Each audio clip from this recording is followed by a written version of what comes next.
dar un pequeño recordatorio, no entraremos tan a detalle, es una pequeña introducción y para que vayan desempolvando un poco los conocimientos previamente adquiridos, ¿no?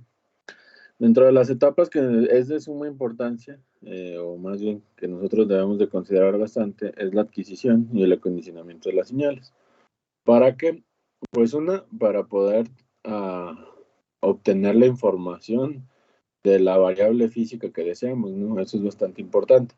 Pero no basta con adquirirla, sino también acondicionarla con la finalidad de que nos llegue de la mejor manera para sus etapas posteriores. Entonces es lo que vamos a explorar ahorita. Vamos a recordar un poco. Un sistema básico de adquisición de datos, un data logger, donde empleamos una computadora. Nosotros tenemos el sistema físico con una señal, tenemos un sensor que está adquiriendo su información, pero a ese sensor nosotros nos vamos a enfrentar que vamos a encontrar ruido, ¿no? Entonces vamos a tener ruido en esta señal que nosotros vamos a adquirir y siempre vamos a tener ruido. Es imposible que nosotros podamos eliminar totalmente el ruido. Entonces ustedes de las fuentes, hay fuentes de ruido que pudieron ahí por revisar en señales y sistemas, algunos tipos de fuentes de ruido y pues ya dentro de una clasificación entra el ruido blanco. El ruido blanco es el que está en todo el espectro electromagnético. Y pues ese no lo podemos quitar. ¿Por qué? Porque está asociado con la temperatura, con los disparos de los transistores, etcétera, ¿no?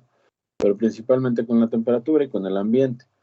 Entonces, pues siempre tenemos que vivir con él, ¿no? Pero lo que sí podemos hacer es poder hacer un pequeño filtrado para hacer un pequeño suavizado. Esto con la finalidad de reconstruir la señal de la mejor manera. Y una vez que nosotros tenemos ese pequeño filtrado, pues ahora sí lo podemos pasar a un convertidor análogo digital, que lo que va a hacer es pasar la señal de tiempo continuo a una señal en tiempo discreto. Y pues finalmente es un proceso de convertir la señal analógica a digital para tener ciertos valores. Como les comentaba, pues los DCPs como tal no están orientados totalmente, o más bien el curso no está orientado totalmente a utilizar la computadora. Entonces por ahí dentro del convertidor y donde nosotros vayamos a hacer la analítica de los datos, probablemente pues aquí nosotros nos estaríamos enfrentando o nuestro dibujo cambiaría un poco, ¿no? Probablemente.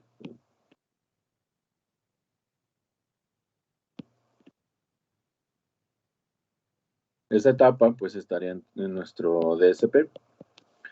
Y también por aquí pues nosotros tendríamos que pues probablemente tener algunos actuadores, pero principalmente un display, ¿no? También es importante que ustedes sepan que esta arquitectura pues sí, como tal nuestra arquitectura, nuestro proceso no no se debe de cumplir siempre, ¿no? ¿Por qué? Nosotros podríamos encontrar que hay sensores que ya tienen un filtrado integrado y aún más, hay sensores que ya tienen la parte del ADC integrada. ¿Qué quiere decir? Que a nosotros nos mandan por serie, o sea, por UART, por RS485, o no sé, un SPI o I cuadrada C. Nosotros nos mandan los datos. Entonces, prácticamente esta etapa que está aquí, nosotros ya la podríamos integrar, ¿no? Y también, pues, pues dependerá de la aplicación y de lo que nosotros estemos haciendo, ¿no?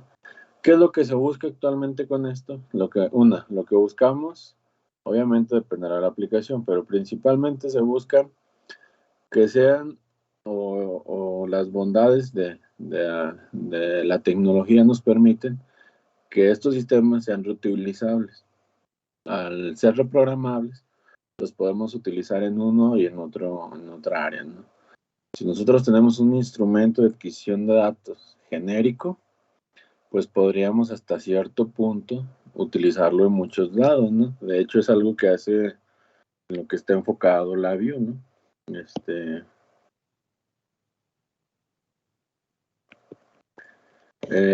Tiene sus tarjetas de adquisición de datos y pues los mandan a la PC. Pero estas tarjetas de adquisición de datos pues pueden cambiar de la aplicación, ¿no? A lo mejor simplemente lo que cambiaría que es pues el sensor. El sensor es uno en una etapa y en otra etapa es otro sensor. Cambia la variable física que nosotros deseamos obtener la información y pues finalmente esto es genérico, ¿no? Y bueno, lo que sí no se cumple con Labview podría ser es que necesitamos que reducir los costos.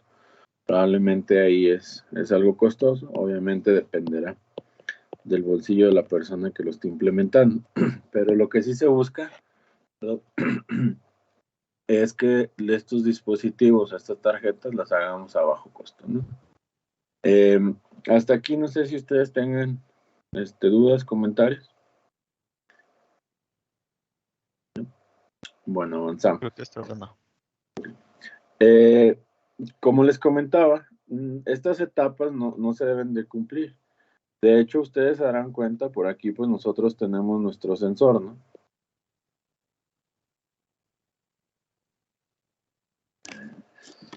Y como les comentaba, no son propios, obviamente dependerá de la aplicación, y también dependerá de lo que nosotros estemos desarrollando y lo que integren, ¿no? Porque de hecho, no solamente en bueno, perdón, ahí estaba el sensor, me equivoqué de bloque. Nosotros tenemos nuestro sensor y puede ir más allá, ¿no? O sea, no solamente, aquí nosotros al final también podemos tener actuadores, ¿no? En otro bloque. ¿Qué quiere decir? Pues que se mueva algo, ¿no? Si es un cierto filtro, no sé si estamos haciendo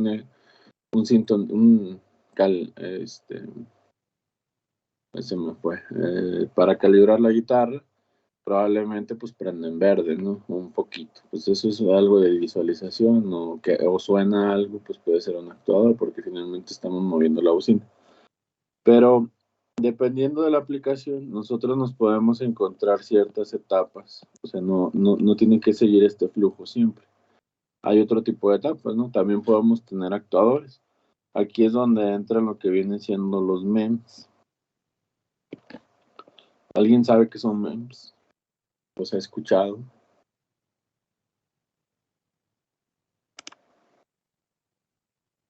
No, profe. No. Bueno, los sistemas o los MEMS ya obviamente ya tienen un rato que se utilizan, pero actualmente son más utilizados. Los MEMS son sistemas microelectromecánicos. Prácticamente su carrera. Nada más les faltaría a lo mejor que se fueran programables y sería su carrera. ¿Cuál es la diferencia o de lo que ustedes hacen que ustedes ya por lo regular dicen, pues yo ya puedo hacer un sistema mecatrónico? Pues es que esto es a nivel de silicio. Puede haber MEMS que trabajen en el orden de los micrómetros, de los nanómetros, y todo eso, la parte mecánica, electrónica, microelectromecánicos, está ahí desarrollado, ¿no? ¿Dónde son sus aplicaciones? Pues en un montón de cosas, como puede ser en los silicios, específicamente en los procesadores. Hay procesadores que es como si tuvieran unas ventilas, perdón, para que entre el frío, ¿no? Y poderlos enfriar. No sé, por ejemplo, en los ojos, que han ido al oftalmólogo, si nosotros tenemos un campo visual así, hay un estudio que se llama campos visuales. Por ejemplo, ese es nuestro ojo, ¿no? Y si supongamos que nosotros tenemos un pequeño daño y no podemos ver en esta área, ¿no? Entonces, ¿qué estudio se hace? Pues obviamente primero la persona va, le muestran en un cuadrito, el estudio que hemos hecho todos, donde está la letra E, acá hay más letras y más letras. Por lo regular que se hace, pues siempre se le está preguntando a la persona, ¿no? Se le dice, que le traes y ya uno, no nosotros, sino el oftalmólogo o el ayudante, el asistente, determina si ustedes pueden visualizar o no, ¿sale? Pero ¿qué pasa cuando ustedes tienen un daño? Imagínense que no alcanzan ni siquiera a ver la E. Entonces hay otros estudios. Ahí a lo mejor a algunos de ustedes ya se los habrán hecho y a lo mejor no. Hay uno donde pues ustedes ven una pequeña figura y por ahí se hace un pequeño ajuste para determinar cómo está su visión. Pero ya cuando no funciona eso, hay algo que se llama campos visuales. Por lo regular lo que se hace, ponen en unos lentes, o como si fueran lentes, y ustedes visualizan una pequeña pantalla donde se ven destellos. Entonces, si ustedes ven destellos, aprietan un botón y así van haciendo esto, ¿no?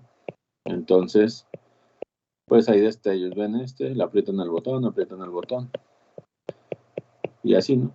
Entonces, donde no lo ven, pues les sale una imagen así prácticamente, obviamente mejor hecha, pero es muy similar a lo que yo les estoy mostrando, donde les dice, bueno, esta región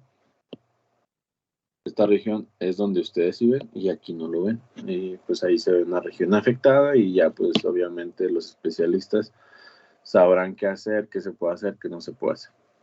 Entonces, dentro de estos campos de estudios visuales, si se fijan, ¿cuál es el problema? El problema es que dependemos de la persona. Imagínense que les toca una persona con Parkinson, a esta persona. Toca una persona con Parkinson, les toca una persona con alguna discapacidad motriz, o a una persona que no tiene brazos, no sé, que tiene daños, o simplemente pues que no tenemos coordinación.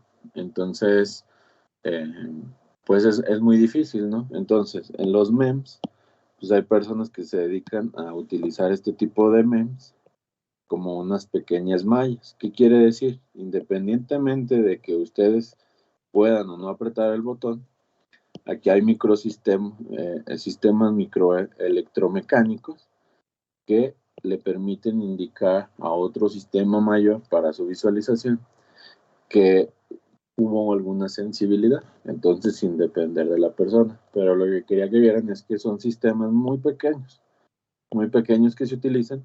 Entonces, en este sistema electromecánico, microelectromecánico, perdón, pues ya no se cumple este flujo, ¿no? Ya no se cumple este flujo. Que probablemente después de este sistema tengamos que tener un filtrado, pues sí, o tenemos que hacer una modificación de ADC, pues puede ser un tipo de comunicación o cualquier otra cosa. Entonces, o más bien la idea de explicar esto es que no necesariamente tiene que seguir este flujo. Muy probablemente lo vamos a seguir, pero no necesariamente tendría que seguir este flujo. Bueno, ¿dudas hasta aquí? ¿Comentarios?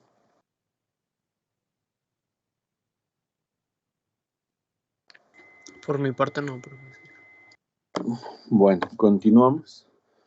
Como ustedes saben, algo que es de suma importancia y que es bastante crítico, pues es llevar de una señal de tiempo continuo a una señal en tiempo discreto. ¿Por qué es bastante crítico? Porque independientemente de lo que ustedes usen, cuando llevan una señal de tiempo continuo a una señal en tiempo discreto, hay una pérdida de información. Independientemente de si su dispositivo es de muy alta resolución, van a perder información. ¿Por qué? Pues porque ustedes tienen estos puntos, ¿no? Solamente tienen la información o recordar de señales y sistemas que solamente tienen la información. Si yo les pidiera la información que está a lo mejor en este punto, no la tendrían. ¿Que la pueden aproximar? Pues sí, sí la pueden aproximar. Aquí revisando pues la señal, ustedes podrían decir, pues saben que sí está bien reconstruida porque aquí es una línea recta. Pero imagínense que ustedes perdieron un punto que en la señal original estaba acá. Eso es lo que puede pasar. Por eso es de suma importancia lo que viene siendo el tiempo de muestreo. Entonces, ustedes podrán reconstruir de esta manera, ¿no? y se reconstruye relativamente bien, pero y hay otras técnicas pues para reconstrucción, para recuperar información,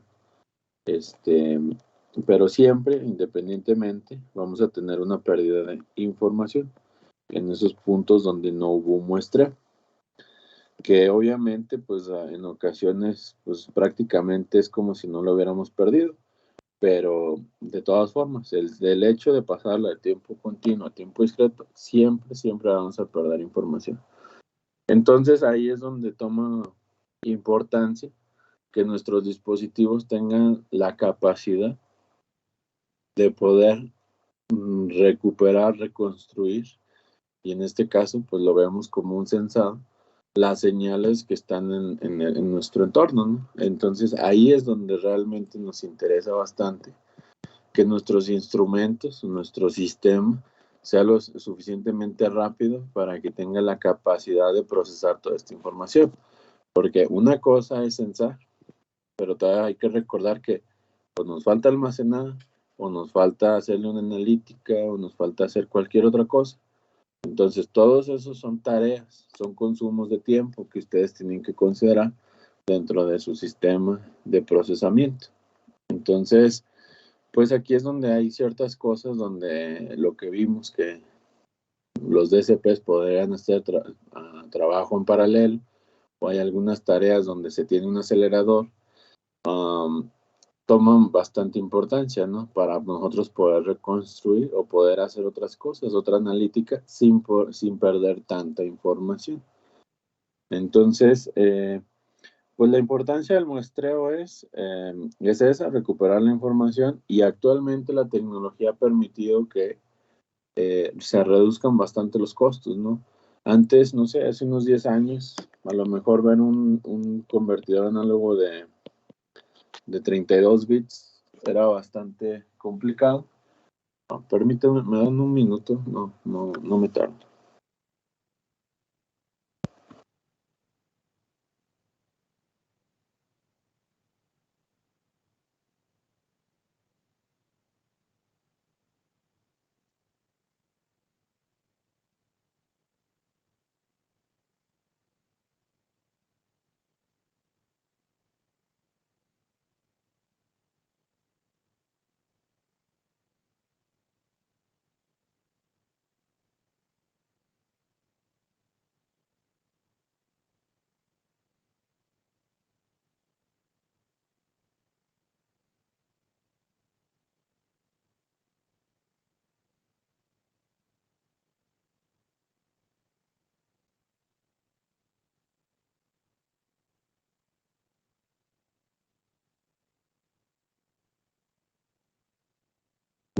Listo.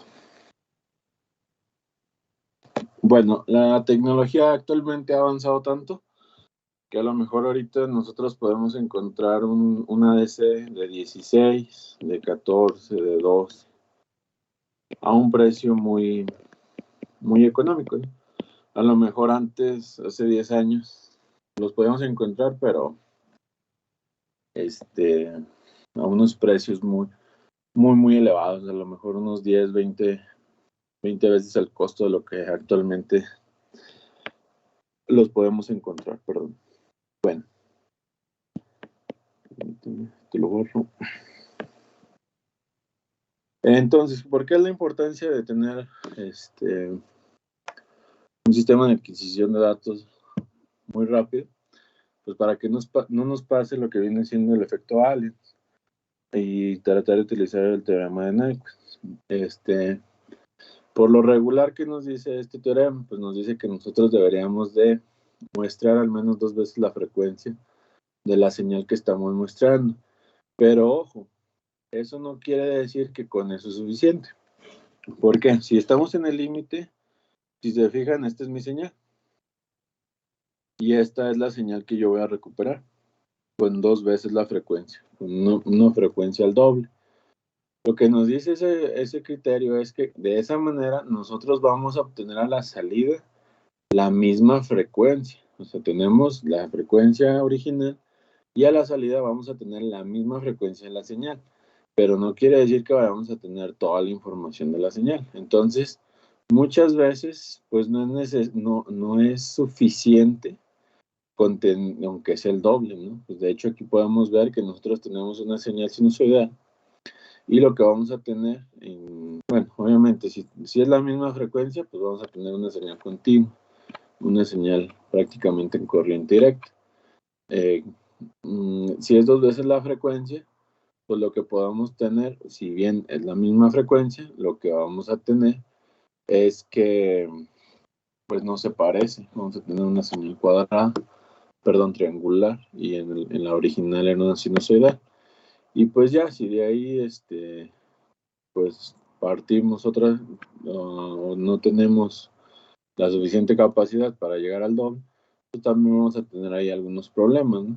Entonces, es importante tener en cuenta que no solamente basta con el doble de la frecuencia de muestreo, sino que en este caso, si nosotros quisiéramos medir algunas otras cosas, como puede ser desfasamientos, como puede ser, pues no sé, ahorita no, se me fue, no se me ocurre cualquier otra cosa. Pues es importante nosotros tener la mayor cantidad de información. ¿Qué quiere decir? Pues lo ideal es que nosotros tengamos un montón de puntos, ¿no? Donde estamos censando, para que podamos reconstruir, ¿sale? Pues imagínense a lo mejor un cruce por cero, no sé, eso es lo que deberíamos de tener, un montón de puntos, sería lo mejor, y nosotros a la salida, pues tendríamos la salida original. ¿Dudas, comentarios? Hasta aquí.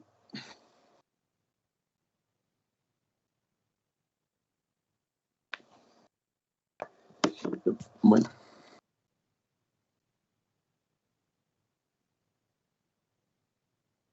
Bueno, considerando que ya quedó claro, entonces vamos a hacer un pequeño ejercicio, unos 30 segundos para que lo analicen.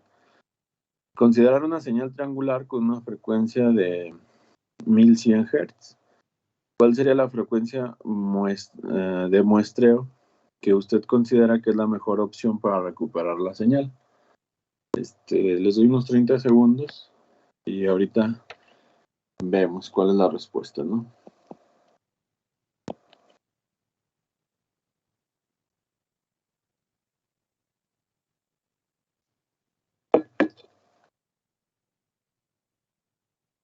Bueno, 30 segundos y ahorita regreso.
Por ahí una disculpa. Bueno, hacemos una... ¿Quién opina que el inciso A? Levanta su mano, por favor, que es la mejor opción.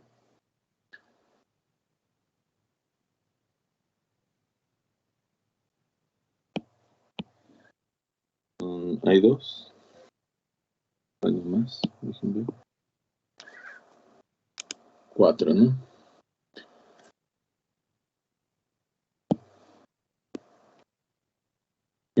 La segunda opción, ¿quién opina que es la segunda?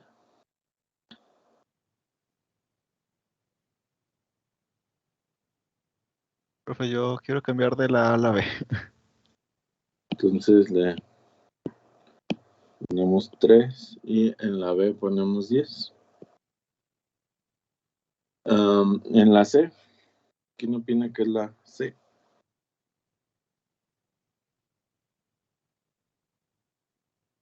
La persona. Y los demás lo que opinan que es la D, perdón.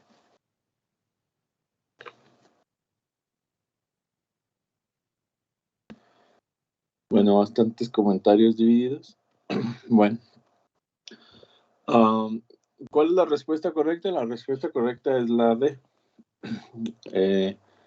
¿Cuál es la mejor manera?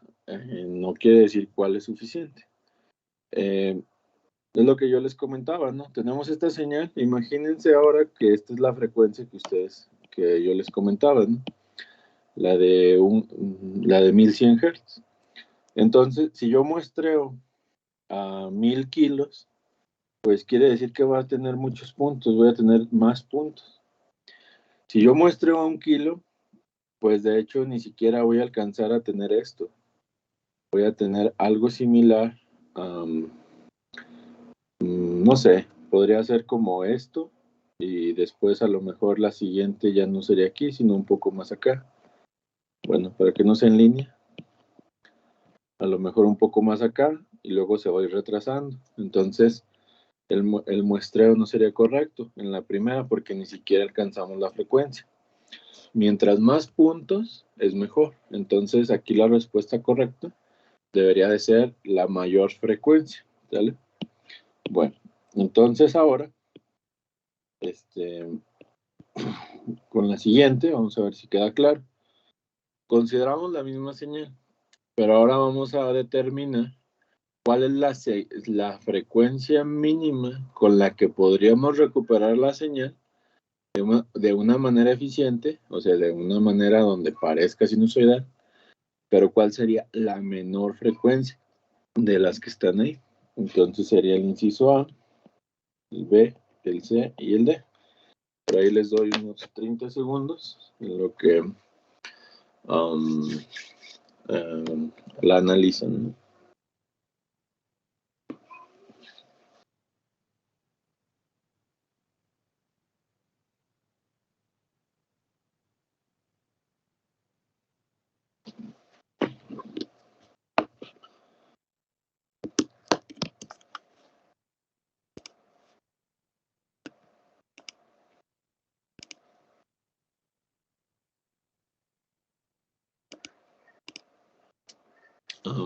Listo, de igual manera levantan su mano, por favor, los que crean que es la primera opción.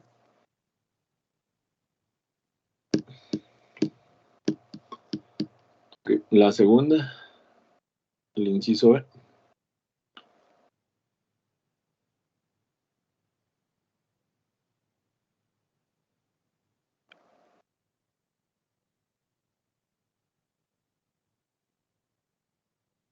Pues prácticamente por unanimidad, ¿no? Solamente por ahí faltaba uno. Y pues de hecho sí es la correcta. Como les comentaba, con 1 kilo no es suficiente porque prácticamente estamos por debajo de la frecuencia. La teoría nos dice que al menos el doble de frecuencia, pero aquí estamos viendo que prácticamente es 10 veces, 9, 10 veces más, bien 9, 8 veces más la frecuencia original de la señal. Entonces, eso es lo mínimo. ¿Que podríamos tener a 5 kilos y también recuperarla? Pues muy probablemente sí. Pero de las opciones que tenemos aquí, pues la mejor opción sería la de 10K, ¿no? Porque pues los demás estarían muy sobrados. No, aquí no está pidiendo el mínimo de las opciones. ¿Qué es mejor? Pues mientras más frecuencia muestreo, mejor. Eso siempre va a ser mejor. También hay otra cosa, ¿no? Hay que analizar la aplicación. ¿Por qué? Imagínense que ustedes van a estar censando la temperatura por una estación meteorológica y van a estar haciendo el registro histórico durante un año. Tienen su tarjeta de adquisición de datos y la van a estar almacenando. Pero pues, ¿para qué quieren estar muestreando la temperatura a 1000 kilohertz, a 1 gigahertz? No sé. Si nos interesa la temperatura prácticamente promedio de todo el día, pues si lo censamos cada 10 minutos, cada 15 minutos, de hecho el estándar son 10 minutos, 8 o 10 minutos, no recuerdo, y se almacenan, ¿no? Entonces no nos interesa tanto, nos interesa para aplicaciones donde tenemos una señal con cierta frecuencia, pues sí está bien, pero siempre vamos a determinar o cuál será el mejor convertidor, pues la aplicación nos lo determinará. En ocasiones, pues no es necesario poner a trabajar tanto a nuestra tarjeta.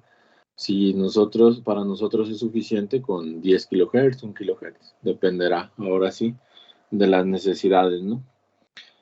Bueno, entonces, como habíamos dicho, el hacer eso, ¿qué nos permite? Pues nos permite obtener la información de esa señal para nosotros poder después hacer lo que queramos. ¿Cómo que puede ser? Pues aplicarle un transformador Fourier para determinar cruces por cero, si queremos analizar fasores, determinar las fases de las fases de voltaje y poder determinar cómo se comporta la carga en una determinada aplicación, etcétera, etcétera, ¿no? Entonces aquí, pues obviamente la resolución del convertidor análogo digital es de suma importancia, ¿no? Mientras un convertidor es de mayor resolución, vamos a tener menos escalonamiento. Si se fijan ahí, se está mostrando un convertidor ADC de 3 bits y uno de 16 bits. En pues si le pusiéramos un acercamiento, también veríamos pequeños escalones, pero es muy diferente. ¿Por qué? Pues aquí solamente tendremos 2 bits y solamente tenemos 8 escalones, si no me equivoco. 1, 2, 3, 4, 6, 7, 8. Tenemos 8 escalones con 3 bits. Y del de 16, pues tendríamos que hacer la operación de 2 a la 16. Si no me equivoco, anda en el orden de los 65,000. Un poquito más. Entonces, de esa manera, pues tenemos todos esos escalones. ¿Qué consideraciones tenían ustedes cuando hacían conversión análoga a digital? Pues lo que ustedes consideraciones es el modo de trabajo. Hay que recordar que los convertidores ADC ustedes los pueden encontrar de modo que trabajen de modo unipolar y de modo bipolar. Entonces, ¿qué quiere decir eso? Que la referencia no necesariamente siempre va a ser tierra. En este caso, la referencia mínima es tierra, vendría siendo GND. Los que ya llevaron micros por ahí saben de qué estoy hablando. Y el más ref, pues es ¿no? Entonces, en algunos microcontroladores, ustedes tienen el menos ref o tienen GND, ref, algo así. Está en los micros, no recuerdo exactamente, pero el que sí estoy seguro que es así, es menos ref y más ref. ¿Qué quiere decir? Pues simplemente lo que nos indica esto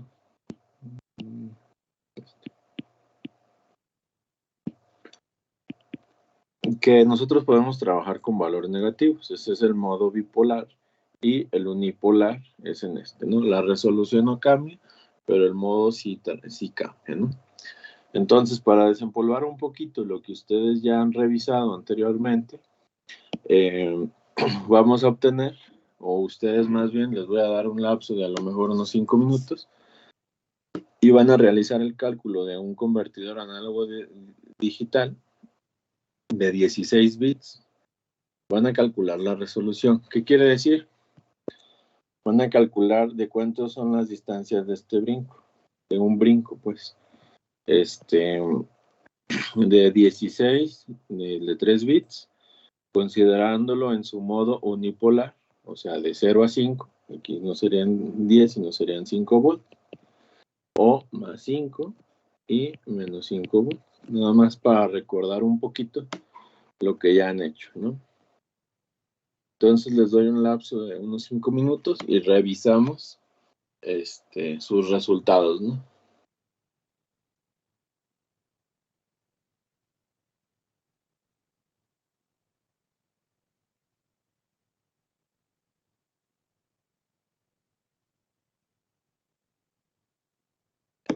Creo que ahí se ve.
¿Listo? Déjame ver.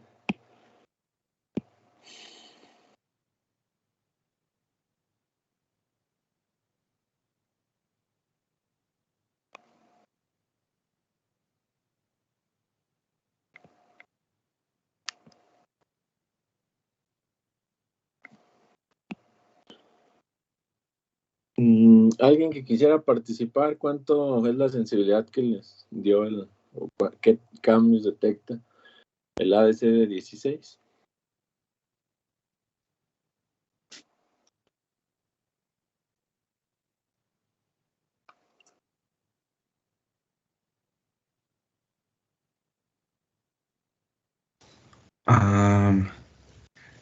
Cambios de 76.29 microvolts. 76 punto, ¿qué pone? 29 microvolts. ¿Y el otro? Y para el otro,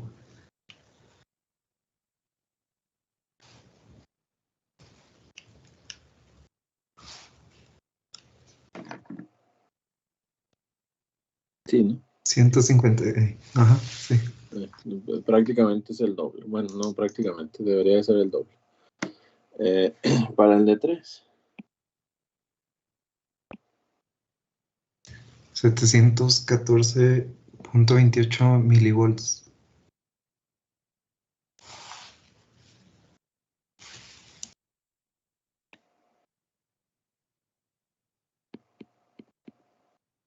Así, ¿no?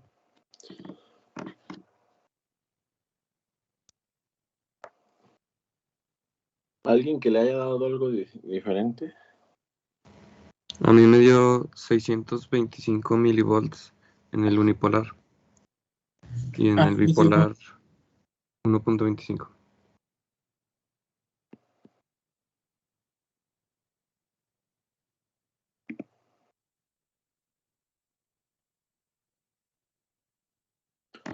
Bueno, antes de avanzar, ¿quién no tiene idea de lo que se hizo? O de cómo se hizo, más bien. ¿Quién no sabe cómo lo están haciendo sus compañeros? ¿Todos saben? Bueno. Bueno, por ahí creo que... ¿Tienes preguntas, Paulina, o es de que no saben cómo salió? Iván. Bueno, pues ¿qué es lo que tienen que hacer de manera muy general? Primero, pues determinar la distancia de capacidad de muestreo desde aquí hasta acá. Entonces, ¿cuál es? Pues es 5 y acá es 0, ¿no? Entonces, ¿cuál es la distancia? Pues 5. En el bipolar tienen 5 y acá tienen menos 5, ¿no? Entonces 5 menos 5, aquí son 10. ¿Qué quiere decir? Esa distancia, pues aquí es 10, ¿no? Y acá es 5, es el doble. Pues para que ustedes pudieran tener esa sensibilidad, se puede decir, lo podemos dejar como fórmula general. Vamos a poner de distancia entre la más alta y la más baja.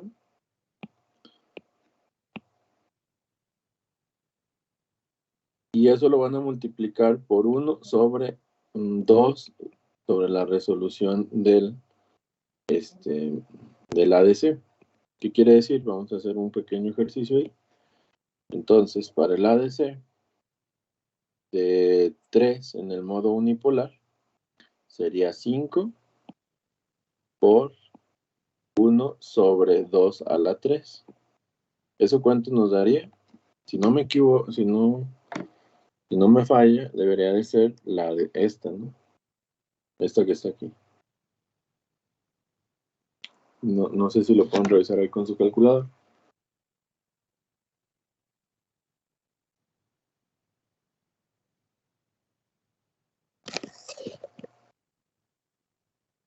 Creo que sí, ¿no? A punto 625, profe. Ah, sí. Perdón, Sí. entonces. Así, ¿no?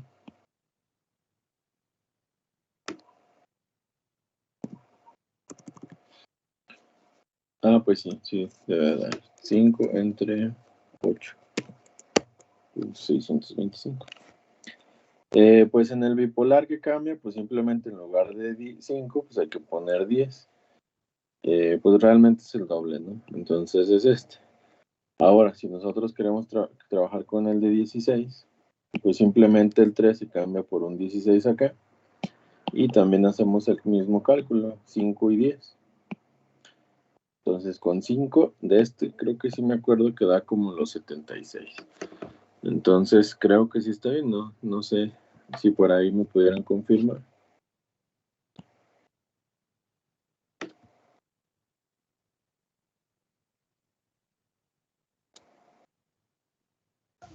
Sí, profe, sí da eso. Ok, bueno, para los que por ahí no sabían qué se hizo, pues se puede hacer de esa manera. Bueno, más bien eso es lo que se hizo, ¿no? Entonces, ¿por qué a lo mejor no podemos encontrar una DC de 128 en lugar de 1632? Porque hay otras técnicas para mejorar esto. Si ustedes ven, aquí tenemos brincos de 1 volt y aquí tenemos de menos de 1 volt. Entonces, ¿qué es lo que se hace? Imagínense ahora, voy a dibujar acá, que ustedes tienen una señal que tiene un comportamiento o van a caracterizar un comportamiento como este.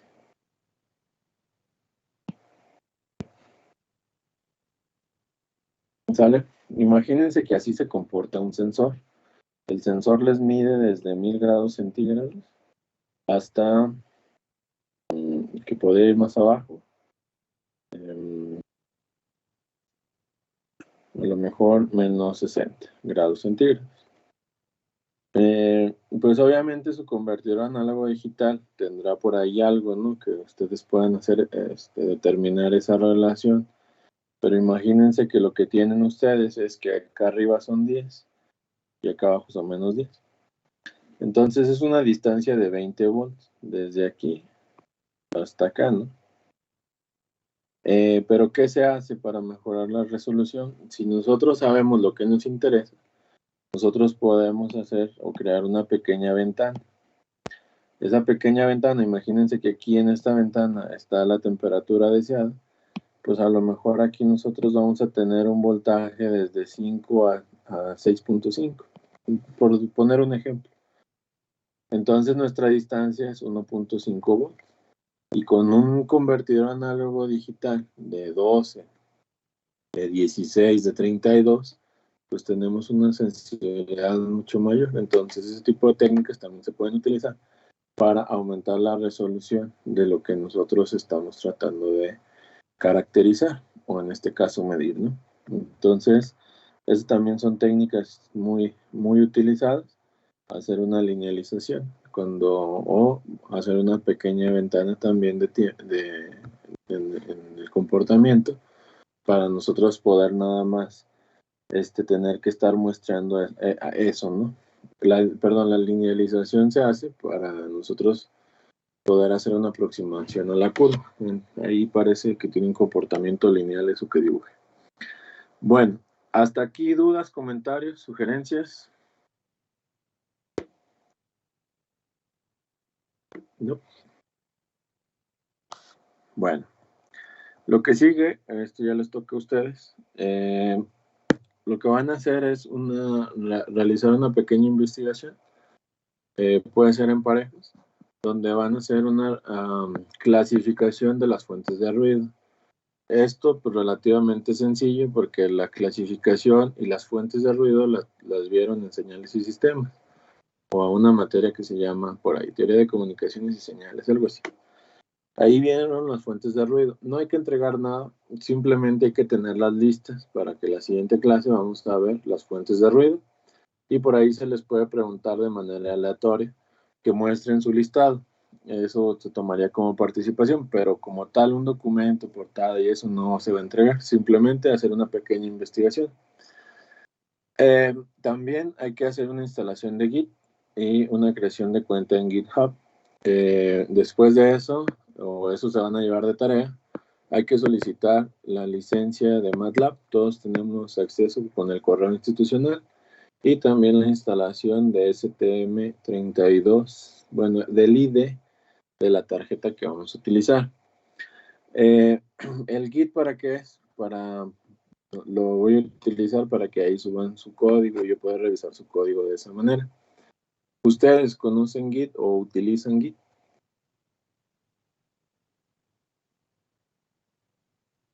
O más bien levante la mano el que conoce y usa Git.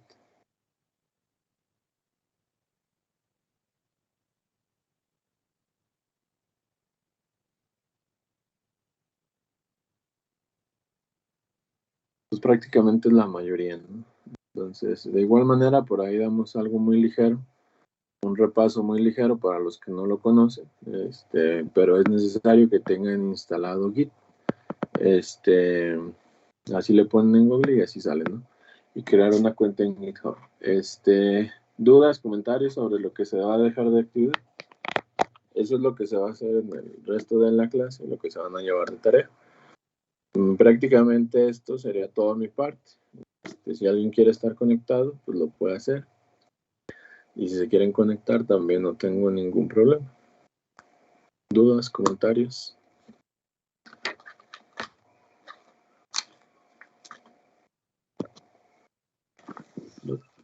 Bueno, Parece. entonces por ahí déjenles hago llegar en el chat esta pequeña presentación para que la tengan por ahí. Si quieren sacar la liga, ¿no?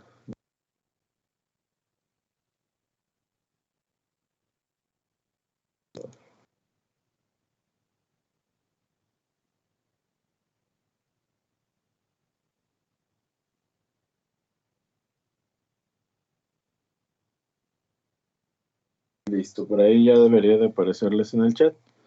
Entonces, si no hay nada más, pues por los que se vayan a desconectar, pues sería todo. Que tengan buen día. Y de todas formas, los que no, pues aquí seguimos, ¿no?